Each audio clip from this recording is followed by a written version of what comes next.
This is a jade dwarf marginated snake plant. It has a well-defined border or margin at the edge of its leaf. And this plant now has a baby plant which today we will propagate. So come, join us!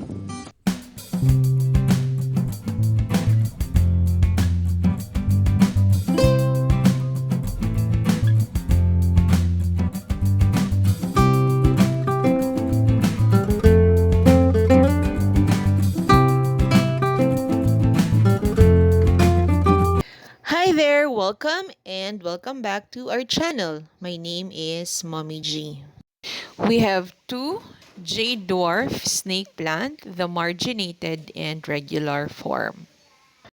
The marginated variant has a distinctive yellow edge which is absent in the regular form. This plant has grown to about 5 inches in height and its biggest leaf is about 3 inches. As most of my plants, I acquired this as a small plant for $2 and it has grown steadily well.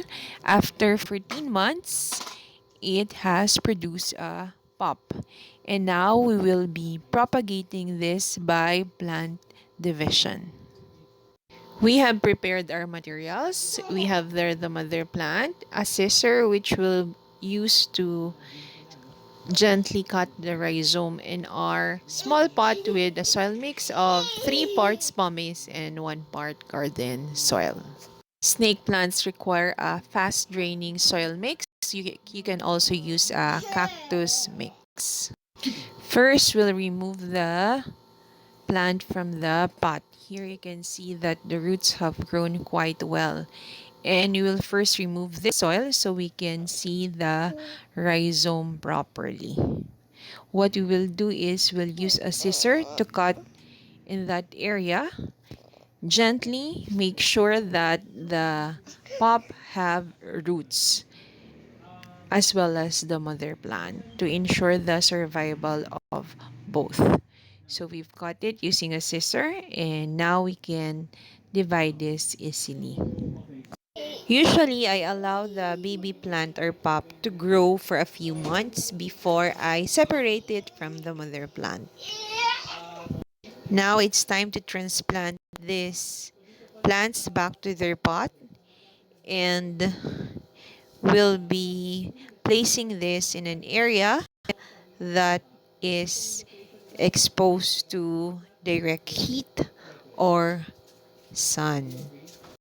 The usual problem or snake plants are root rot. So make sure to water it when the soil is dry, more frequently when it's summer.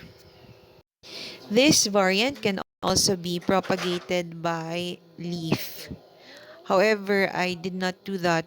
Pops produced from leaf propagation turn out to be jade or yellow, which you cannot separate because it can die. In summary, the care of this plant, use a well-draining soil mix. You can use the cactus mix. Just make sure that your mix is fast draining. Water when the soil is dry, and you can expose this in direct heat or under the shade. That's it. Thank you for watching. We invite you to subscribe to our channel and we'll see you on our next video. Bye!